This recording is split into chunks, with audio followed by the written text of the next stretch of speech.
Hello students, I'm Imani Sharma, your educator. I warmly welcome you all to yet another YouTube video जिसमें हम हमारे 18 जून 2024 में questions related to your research aptitude unit, the questions that were related to the shift 2 of June 18, 2024 के questions को we are going to analyze. Now, one thing which we would want to say before beginning the analysis of the questions is that the question answers are supposed to, are subject to change with regards to the official answer key which is yet to come, right? So, any students जो retest के लिए भी NTA NET के retest के लिए भी prepare कर रहे हैं और the students who are targeting the NET examination of the December cycle, it's highly recommended that you stay. You guys watch this particular video. Video में क्वेश्चंस को देखेंगे, पढ़ेंगे, पॉज कर सकते हैं बीच में अगर आपको लगे कि क्वेश्चन को थोड़ा ज्यादा टाइम देके पढ़ना है, एंड पॉज करके देन यू विल मूव कि मैं क्या एक्सप्लेन कर रही हूं, आंसर क्या उसका सही था. ठीक है, so without any further ado let's just start with question number 1, जिसमें आपको लिस्ट 1 जो कि आपकी इंटरनल वैलिडिटी पे थ्रेट है उसको आपने डिस्क्रिप्शन के साथ मैच करना है. तो ट्राई करें, then I will show you the options.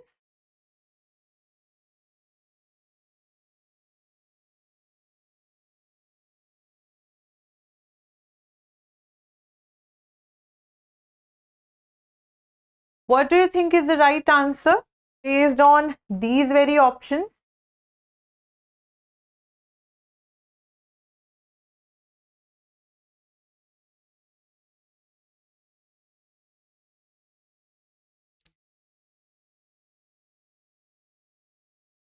The right answer to this particular question is option B. That is A3B4. So A3B4 C2 and D1. ठीक है, एक बार अगर आप लोग को पता होगा that I have made a YouTube video on the internal validity. पहले इंटरनल वैलिडिटी की बात करते हैं. जब भी कोई इंसान, एनी रिसर्चर, जब ही और she wants to do a research, तो उनके लिए बहुत इंपॉर्टेंट हो जाता है कि उनकी जो रिसर्च के अंदर के लोग हैं, जब हम रिसर्च करने लगते हैं, हमारे पास अगर हमारी पीपल ओरिएंटेड रिसर्च है, हमारी एक पॉपुलेशन होती है कि हमें इन के लिए जो है रिसर्च करनी है, तो हम उसमें से सैंपल चूज करते हैं. After choosing the sample, it is really important that you make sure that throughout your research study वो sample जैसे आपके पास आया था वैसा ही रहे most of the times. ठीक है, उसमें जो changes आए भी तो आपकी research की वजह से आए, ना कि वो बोर हो गए या वो थक गए या XYZ रीजन की वजह से. ठीक है, सो ये होती है इंटरनल वैलिडिटी कि आपकी रिसर्च आपके चुने हुए पार्टिसिपेंट्स के ऊपर आपके दिए हुए topic, if you wanted to study कि कॉम्प्लान से हाइट बढ़ती है या नहीं, तो you would want to see, आपने एक पर्टिकुलर एज ग्रुप के बच्चे चूज कर ली, उस एज ग्रुप को आपने उस एज ग्रुप में से 10 बच्चे चूज कर लिए, वो 10 बच्चे आपकी रिसर्च के पार्टिसिपेंट्स हो जाएंगे. एंड इसी चीज से क्या इंपॉर्टेंट चीज निकल के आती है, आपको मेक श्योर करना होगा कि उस स्टडी के दौरान 10 बच्चे सिर्फ और सिर्फ कॉम्प्लान पीने पे ध्यान रखें, बाकी जिंदगी जो रोजमर्रा की वो जैसे जी रहे थे वैसे ही हो. तो जब आपकी रिसर्च का अंतिम रिजल्ट यही निकलेगा कि हाँ जी कॉम्प्लान पीने से ही हाइट बढ़ी है, तो इट वुड मेक श्योर कि आपकी रिसर्च हाईली, उसकी जो हाई इंटरनल वैलिडिटी, इंटरनली जिन लोगों के ऊपर रिसर्च करी गई वो वैलिड निकली, जो आपका इंडिपेंडेंट वेरिएबल था कॉम्प्लान, उसकी वजह से हाइट बढ़ गई. ठीक है, तो इस चीज पे बहुत सारे थ्रेट्स होते हैं, बहुत सारी चीजें हो सकती है जिस वजह से कोई इंसान बोर हो गया या किसी को लगा कि नहीं 10 दिन हो गए रिसर्च का मटेरियल का बात करते हुए, उसके बारे में एनालिसिस करते हुए, 10 दिन हो गए कॉम्प्लान पीते हुए, मुझे नहीं पीना, और कोई बोर हो गया तो उसने पीना छोड़ दिया कॉम्प्लान, है ना, तो सिलेक्टिव ड्रॉप आउट हो गया, उसने कहा कि मैं अब और रिसर्च में पार्टिसिपेट नहीं करूंगा. क्लास में अगर आपको पता होगा हमने इन थ्रेट्स के बारे में बात करी हुई है, right. So if we try to talk about it in that particular sense, तो हमारे पास ये थ्रेट्स होती हैं. पहली थ्रेट है maturation threat, maturity. occurs because of short or long term changes in a participant because of psychological changes like boredom, fatigue. तो आपका participant mature हो गया, उनको लगा नहीं this research is not for me, या वो थक जाते हैं, आप जहाँ पे उनको डेटा एनालिसिस के लिए बुलाते हो कि आइए आपकी हाइट जो है वो यहाँ पे नापी जाएगी, तो उनके घर से वो 2 घंटे दूर है, वो आते हुए थक जाते हैं, तो वो तो कहेंगे ना नहीं I don't want to participate. That is maturation threat. ठीक है, दूसरी चीज है एट्रिशन थ्रेट। एट्रिशन होता है पार्टिसिपेंट्स का सिलेक्टिव ड्रॉप आउट होना, यानी कि आपकी रिसर्च में वो लोग आ तो गए लेकिन उनका मन जो है, उनकी मोटिवेशन मर गई, आपने उनको जो प्रॉमिस करे थे रिफ्रेशमेंट्स वो रिफ्रेशमेंट्स नहीं दिए, वो टायर्ड हो गए या कोई मर गया। ठीक है, एट्रिशन में आपके पार्टिसिपेंट की डेथ हो गई, कुछ भी रीजन हो सकता है। तो सिलेक्टिव ड्रॉप आउट, इससे क्या होता है, आपने 10 लोग चुने, उनमें से 8 लोग आपके साथ है, 2 लोग जो है वो छोड़ के चले गए, एक की डेथ हो गई मान लेते हैं, एक बोर्डम की वजह से छोड़ के चले गए, तो आपको 2 अब नए सिरे से ढूंढने पड़ेंगे, तो वो बायसनेस आ जाएगी ना। ये थ्रेट ही तो है आपकी इंटरनल वैलिडिटी का। आपके वो 10 पार्टिसिपेंट शुरुआत से अंत तक नहीं रुके, उसको एट्रिशन बोलते हैं, जब लोग सिलेक्टिवली ड्रॉप आउट करते हैं। हिस्ट्री थ्रेट होती है when some event outside the research project affects participants systematically। कोई भी चीज, जैसे मान लेते हैं कोई बच्चे ने कॉम्प्लान पीना शुरू करा, उसको याद आया नहीं मुझे तो बॉर्नविटा पसंद है, तो उसने वो उसकी हिस्ट्री क्योंकि बॉर्नविटा के साथ रिलेटेड थी तो वो चीज पीने लग गया। ठीक है, तो दैट इज इंटरनली इनवैलिड, आपकी थ्रेट हो जाएगी इंटरनल वैलिडिटी की। टेस्टिंग थ्रेट, व्हेन पार्टिसिपेंट का बिहेवियर चेंज हो जाता है क्योंकि उनको पहले भी टेस्ट किया गया है, तो वो यहाँ तो कहेंगे कि हाँ जी मेरी हाइट बढ़ रही है, हाँ जी मैं बहुत एनर्जेटिक फील कर रहा हूँ, तो just because of the fact they are not giving their true feelings out there, that is also a threat। क्योंकि रिसर्च में जो जैसा है उसको वैसे ही दिखाना पड़ेगा, लेकिन लोग ऐसे चेंज हो जाते हैं, कुछ हो जाता है। तो option B, that is A3, B4, C2 and D1। ठीक है, ये आपका राइट आंसर है। Next question, arrange the following sections of a research dissertation in the correct sequence। Very easy question, pretty easy।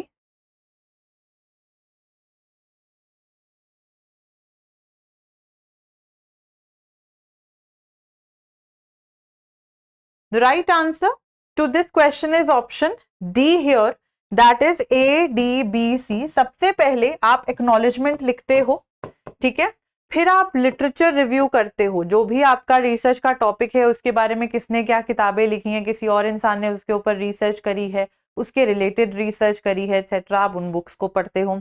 Then you move forward with your chosen research method. आपको लगता है ठीक है आपने इसका एक्सपेरिमेंट करना है, आप साइंटिफिकली रिसर्च करोगे एंड देन उस चीज के उसके रिजल्ट्स की डिस्कशन होती है कि जो आपकी फाइंडिंग्स थी वो फाइंडिंग्स में क्या निकल के आया।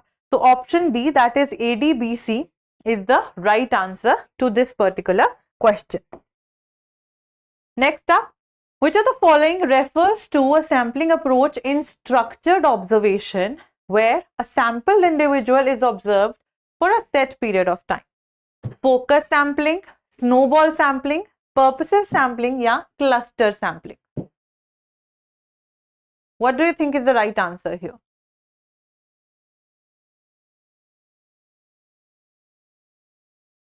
The right answer to this question is option A। जब आप मान लेते हैं focus sampling with a focus, यानी कि आपको पता है आपको 10 टीनेजर्स के ऊपर जो है कोई एक पर्टिकुलर रिसर्च करके देखनी है, तो आपने अपना सेट टाइम, इतने दिनों के लिए मैं उन्हें ऑब्जर्व करूंगा, इतने टीनेजर्स का सैंपल है, तो आपका फोकस ऑलरेडी वहीं पे है, उसको हम फोकस सैम्पलिंग कहते हैं, जिसमें स्ट्रक्चर्ड ऑब्जर्वेशन होती है, आप ऑब्जर्व कर रहे हो, sampled individual is observed for a set period of time and उसको ऑब्जर्व करके आप उनसे सवालात करते हो, you ask them questions and this helps you gain in depth knowledge about that particular person. ठीक है, तो option A is the right answer. Next up, identify the scale और scales of measurement which would allow ranking of observation, जिनमें ranking हो सकती है। Pretty easy question as well, अगर classes attend करी हूँ, my students and the students who have appeared for the examination. क्या लग रहा है, what should be the answer here? जिसमें रैंकिंग की जाए। The right answer to this particular question is option B, that is B, C and D.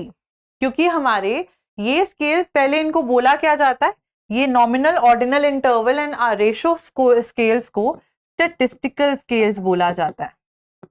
Statistical scales बोला जाता है स्टैट्स को मापने के लिए, ठीक है। नॉमिनल स्केल आंसर क्यों नहीं है, क्योंकि nominal starts with n. There's a video on this particular thing as well, उसमें भी हमने ये चीज बड़ी डिटेल में डिस्कस करी थी। नॉमिनल n से स्टार्ट होता है, नॉमिनल में सिर्फ और सिर्फ चीजों को नाम दिया जाता है, नाम नंबर में भी दिया जा सकता है 1 2 3 4, लेकिन इसका मतलब ये नहीं है कि 1 number is the best, 2 is the second best etcetera, no, randomly, जैसे आप लोग को क्लास में रोल नंबर्स मिलते हैं। ऑर्डिनल में नॉमिनल की क्वालिटी नेमिंग भी होगी, ऑर्डर भी होगा, फर्स्ट सेकंड थर्ड, मतलब हाँ एक डिफरेंस है, एक रैंकिंग आ गई है यहाँ पे। इंटरवल में ऑर्डिनल के भी कैरेक्टरिस्टिक्स रहेंगे, इंटरवल का इंटरवल आ जाएगा 10-10 के गैप पे, ठीक है। देन रेशियो स्केल में एक ट्रू जीरो वैल्यू आ जाएगी including all the qualities of the interval scale as well, right. So इस तरीके से नॉमिनल स्केल में रैंकिंग नहीं होती है, सिर्फ नाम दे दिया जाता है, सिर्फ चीजें कैटेगराइज करी जाती हैं, ठीक है। Next up we have this question, the systematic elimination of extraneous variables, the variables which are irrelevant, the variables that we are not interested in, other than you are interested in, can be achieved in which particular sort of research?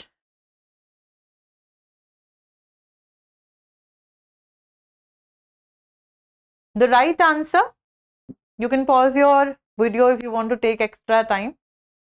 The right answer to this particular question is option C here. Experimental research ऐसी research होती है जिसमें आप quantitative चीजें इकट्ठा करते हो, ये क्वांटिटेटिव होती है, और कोई चीज क्वांटिटेटिव होगी यानी कि वो ऑब्जेक्टिव होगी, ठीक है।